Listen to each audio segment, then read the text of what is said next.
សូមជម្រាបសួរអ្នកទាំងអស់គ្នា Friends and Guests ថ្ងៃនេះខ្ញុំចង់បង្ហាញរបស់ដែលខ្ញុំទិញនៅកំឡុងពេល Black Friday និង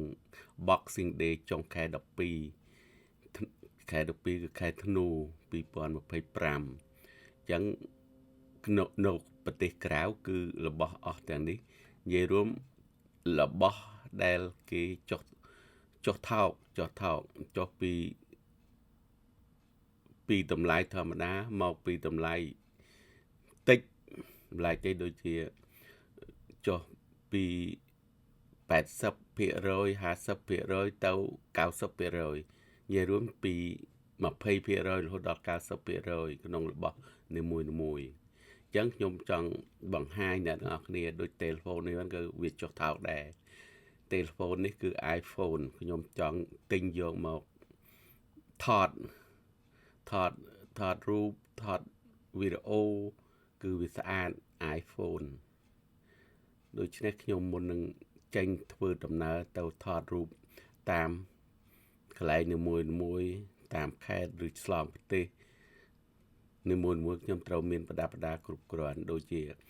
telephone សម្រាប់ថតដូចជា camera ដូចជាអាម៉ាផ្ទុករូបភាពទុកវីដេអូពេលយើងថតហើយយើងចម្លងចូលទៅក្នុងអាម៉ាផ្ទុកវីដេអូនៅក្នុងថ្ងៃនេះខ្ញុំចង់បង្ហាញអ្នកទាំងអស់គ្នា Friend and Guest ឲ្យឃើញថារបស់អីខ្លះដែលចុះថោកនៅក្នុងកំឡុងពេលខ្ញុំទិញ Black Friday និង Boxing Day នៅក្នុងប្រទេសក្រៅអានេះគឺសម្រាប់សម្រាប់បញ្ចូលថ្មគេសម្រាប់មានឆយសម្រាប់បញ្ចូលថ្មគឺ iPhone នេះគឺចំនួនថ្មីគឺអត់ដូចចំនួនមុននេះគឺសម្រាប់ដោតនឹងខុសគ្នាហើយចំណែកសម្រាប់ចាក់ដោតយក SIM ឬយើងបញ្ចូល SIM នឹងគេឲ្យយើងទិញ telephone គេឲ្យយើងមួយនៅជាប់នឹង telephone ហ្នឹងហើយខ្សែបញ្ចូលថ្មហ្នឹងអញ្ចឹងកាលពីប្រហែលឆ្នាំមុនខ្ញុំទៅទិញនៅស្រុកម៉ែថ្លៃបញ្ចូលសម្រាប់ដោតយកអា SIM ចេញហ្នឹងគឺ$10មួយហ្នឹងតែខ្ញុំទិញនៅផ្សារឡែមកាលចំនួននោះតែបើយើងទិញ telephone គេឲ្យមួយហើយនឹងខ្សែបញ្ចូលថ្មមួយបាន2ហ្នឹងនៅជាប់នឹង iPhone ហ្នឹងហើយនេះខ្ញុំទិញអាម៉ាផ្ទុក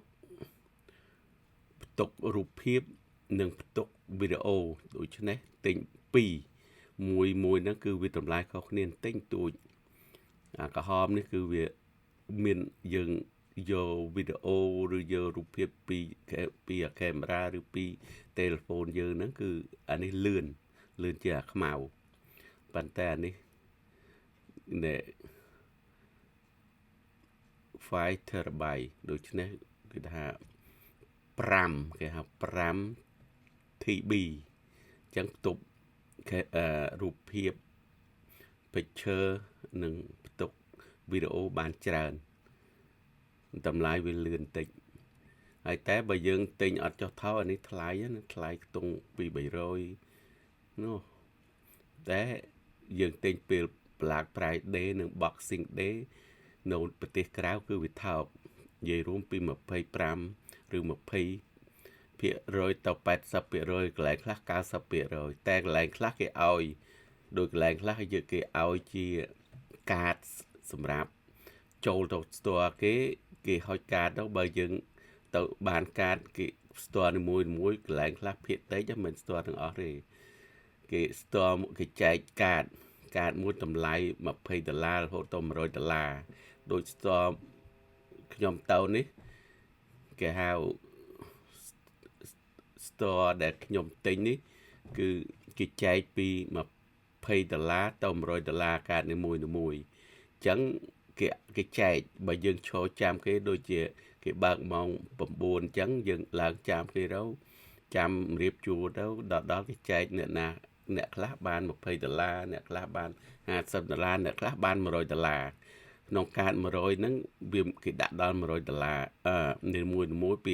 20 $20ទៅ$100ចឹងបើយើងចាប់បានជួនកាលយើងរបស់គេហ្នឹងគឺយើងបានទទេបានព្រីព្រោះអីរបស់ហ្នឹងពេលវាចុះថោកជួនកាលតម្លៃវាមានតម្លៃ$20រហូតដល់$50រហូតដល់$80 $100របស់នីមួយៗដូច្នេះអានេះគឺអត់ថ្លៃមកនេះពេលទិញនៅទីក្រានេះតម្លៃវាតែ$40ទេពេលវាចុះថោកតែបើយើងបានកាតយើងដូចបានទទេអញ្ចឹងយើងបាច់ទិញទេហើយបើយើងចង់ទិញរបស់អីក្រៅពីហ្នឹងក៏យើងបានកាតហ្នឹងក៏យើងបាន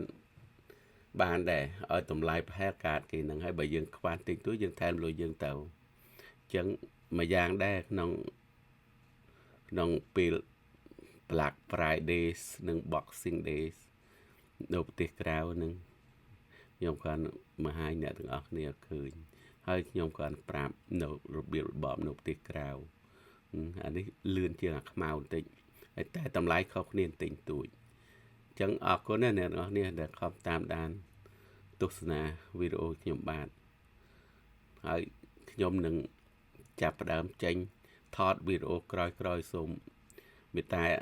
បើសិនជាចាប់អារម្មណ៍រងចាំទស្សនានៅពេលក្រោយទៀតពេលនេះខ្ញុំគ្រាន់បង្ហាញរបៀបរបស់ដែលខ្ញុំទិញរៀបចេញដើរថតនៅតាមទីកន្លែងនីមួយមិនថាក្នុងប្រទេសក្រៅប្រទេសអញ្ចឹងខ្ញុំចង់បង្ហាញអ្នកទាំងអស់គ្នានឹង friends guest ឲ្យដឹងអរគុណច្រើនជម្រាបលាបាយ